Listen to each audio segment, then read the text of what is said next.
Railway पर बढ़ते हुए यात्रियों की बोझ और बीते दिनों हुई आग लगने की घटना को देखते हुए पूर्वोत्तर रेलवे की ओर से विशेष सतर्कता बरती जा रही है। यात्रा के दौरान कोई भी यात्री अपने साथ किसी भी प्रकार का ज्वलनशील पदार्थ न लेकर यात्रा करें।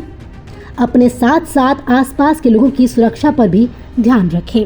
आपको बता दें, आग लगने की घटनाओं को रोकने के लिए स्निफर डॉग का इस्तेमाल भी रेलवे की ओर से किया जा रहा है। जानकारी के लिए आपको बता दें, छठ पूजा के बाद बड़े शहर की ओर लौटने वाले यात्रियों की भारी भीड़ को देखते हुए पूर्वोत्तर रेलवे की ओर से विशेष ट्रेनिंग भी चलाई जाएगी।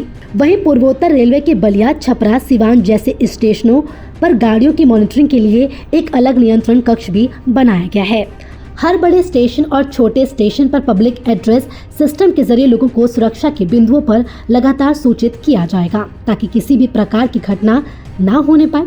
आइए सुनते हैं इस पर पूर्वोत्तर रेलवे के DRM VK श्रीवास्तव का क्या कुछ कहना है। सर, त्योहारों के समय भीड़ बढ़ी हुई है स्टेशन पे भी, और साथ ही साथ दो घटनाएं भी हुई इटावा के आसपास अग्निशमन को लेकर, अग्नि को लेकर। तो आप लोग की तरफ से क्या तैयारी है आपके मंडल में? जी, हमारे मंडल में हम लोग इस जब से दशहरा का पर्व और दिवाली का पर्व चल रहा है और भी छठ महापर्व भी आज से शुरू हो गया है, तो इसके लिए हम लोग विस्तृत सघन जांच 1 महीने से कर रहे हैं और आगे भी करेंगे जब तक छठ महापर्व चल रहा है।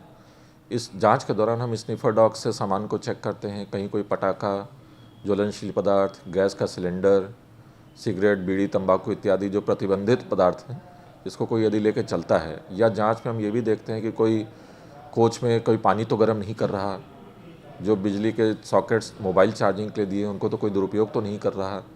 इस तरह के हम जांच करके लोगों को रोकते हैं और समझाते भी हैं और इस तरह से हम सघन जांच इसकी कर रहे हैं। साथ ही जो गाड़ियों में पेंट्री कार लगती हैं जिसमें खाना बनता है और सर्व होता है, उसमें भी हम सघन जांच कर रहे हैं कि उसमें कोई गैस का सिलेंडर से खाना ना बनाए। इसकी व्यवस्था समाप्त कर दी गई है। अब पेंट्री कार में जो भी खाना बनता है वो बिजली के हीटरों से बनता है, कोई भी फ्लेम नहीं उत्पन्न होती। लपट वाला खाना कोई पदार्थ रखते ही नहीं है हम लोग, फ्लेमलेस कुकिंग है। तो उस फ्लेमलेस कुकिंग के हिसाब से जो उसमें सामान है वो सुचारू कार्यशील अवस्था में है, ये देखते हैं। साथ ही हम ये देखते हैं कि कहीं मान लीजिए किसी घटना के दृश्य में किसी ने रास्ता तो नहीं ब्लॉक कर दिया सामान से, कि पानी की बोतलों से रास्ता बंद कर दिया हो, सब्जी से आलू के प्याज के जो कच्चा माल उड़ाया है, ऐसा तो नहीं कर दिया कि कोई घटना यदि हो तो लोगों को बच के निकलने का रास्ता न ब्लॉक हो जाए। साथ ही हर कोच में अब फायर एक्सटिंग्विशर दिए जा रहे हैं, जिसके प्रयोग के लिए हम अपने स्टाफ को ट्रेनिंग भी देते हैं।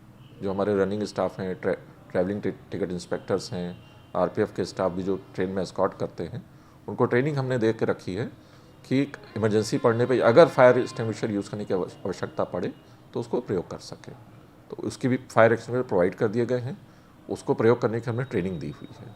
साथ ही हम सघन जांच में इस तरह के पदार्थ यात्रियों को समझाते भी हैं। प्लेटफॉर्म पे भी अगर ऐसा कुछ हमें पदार्थ उनके पास मिलता है तो उनको रोकते हैं।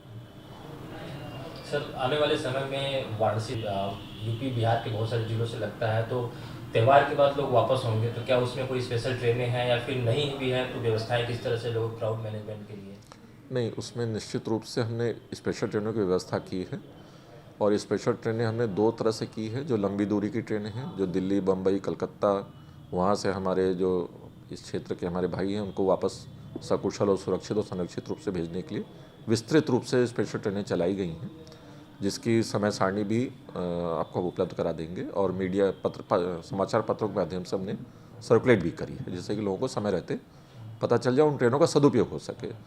साथ ही जो हमारे मंडल के अंदर भी बहुत से लोग इस छठ महापर्व में आवागमन करते हैं, जैसे बनारस से गोरखपुर गए, गोरखपुर से छपरा गए, छपरा से बलिया, इस बीच में भी बड़ी संख्या छठ महापर्व में यातायात में आती है।